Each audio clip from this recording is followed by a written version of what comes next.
மணப்பாறை பகுதியை பொறுத்தளவு அங்கு இருக்கக்கூடிய காய்கறி கனி மார்க்கெட்டில் உற்பத்தி ஆகக்கூடிய கழிவுகளை அந்த நகராட்சி நிர்வாகம் அகற்றுதான் இந்த தொகுப்பில் பார்க்கலாம். திருச்சி மாவட்டம் மணப்பாறையில் திருச்சி திண்டுக்கல் தேசிய நெடுஞ்சாலையில் அமைந்திருக்கும் பேரறிஞர் அண்ணா காய்கனி மண்டி, மகாத்மா காய்கனி மண்டிகள், ஒருங்கிணைந்த காய்கனி மார்க்கெட் போன்றவை சுமார் 70 முதல் 80 காய்கனி கொள்முதல் மற்றும் விற்பனை அங்காடிகளை கொண்டது. இதில் நாளொன்றுக்கு சுமார் 40 முதல் 50 லட்சம் மதிப்பிலான வர்த்தகம் நடைபெற்று வருகிறது. இந்த காய்கனி மண்டிகளுக்கு திருச்சி, திண்டுக்கல், ஒட்டன்சத்திரம், வத்தலக்குண்டு மற்றும் மணப்பாறை உள்ளிட்ட சுற்றுவட்டார பகுதி கிராமங்களில் இருந்து தினமும் டன் கணக்கில் விளைபொருட்கள் மினி வேன்கள், டெம்போக்கள் மூலமாக கொண்டு வரப்படுகிறது. குறு விவசாயிகள் இருசக்கர வாகனங்களிலும் விளைபொருட்களை கொண்டு வருகின்றனர்.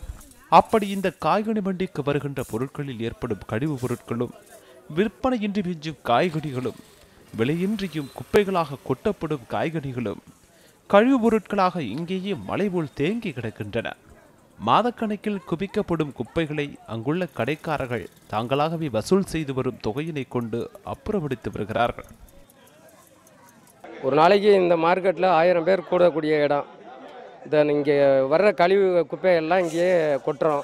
அதை நகராட்சியிலேருந்து எதுவும் சுத்தப்படுத்தி தர்ற மாதிரி இல்லை. அதனால் நாங்களே எங்கள் சொந்த காசை போட்டு வசூல் பண்ணி நாங்களே ஒரு 4 மாதம் 3 மாதம் சென்று அள்ளிக்கிறோம். குப்பை கொட்டும்போது இந்த குப்பை பூரா திரும்பி மூஞ்சியில அடிக்குது. மழை பெஞ்சு நாட்டம் போட்டு பொறுக்க முடியல, அப்படியே குடலாம் பிடுங்குது, ஒன்றுமே செய்ய முடியல. இதுக்கு நகராட்சிக்கு வரி கட்டுறோம், ஜீரோ எல்லாம் போகிறோம் வர்றான். இந்த குப்பை அள்ளத்துக்கு ஒன்றும் வாய்ப்பு இல்லை, எதுவுமே கிடையாது. சொன்னால் எதுவுமே கண்டுக்க மாட்டேங்கிறாங்க. இது மட்டுமின்றி மணப்பாறையில் கோடிக்கணக்கான ரூபாய் ரொக்க பரிமாற்றத்தில் புதன்கிழமை நடைபெறும் காய்கனி வாரச்சந்தையில் சுமார் 300க்கும் மேற்பட்ட வியாபாரிகள் வணிகத்தை மேற்கொள்ளும் நிலையில் சுமார் 200க்கும் மேற்பட்ட கிராமங்களைச் சேர்ந்த 40,000 பொதுமக்கள் இங்கு காய்கனிகளை வாங்கி செல்கின்றனர். ஆனால் மண்டி கடைகள் குறித்து நகராட்சி நிர்வாகம் அளித்த விளக்கத்தில் இந்த பகுதி தனியார்கள் பயன்பாட்டில் உள்ளதாகவும், இந்த பகுதியில் அமைந்துள்ள கடைகள் வணிக வரி செலுத்துவதில்லை என்றும், அதனாலேயே அங்கு குவிக்கப்படும் குப்பைகளை நகராட்சி நிர்வாகம் அப்புறப்படுத்துவதில்லை என்றும் தெரிவித்துள்ளனர். அந்த மார்க்கெட்டுக்கு வர்றது ஒரு தினம் ஒரு 1000 பேர் வியாபாரம் பண்ணுற இடமா இருக்குங்க. அதில் குப்பைகள் நிறையா வரப்போகிற பாதைகள் வழுக்குது, வண்டி வர முடியலை, குப்பை ரோடு நிறையா கிடக்கு. மழை காலத்தில் ரொம்ப வலிக்கி விட்டு விழுகிற மாதிரி சூழ்நிலையாக இருக்குங்க.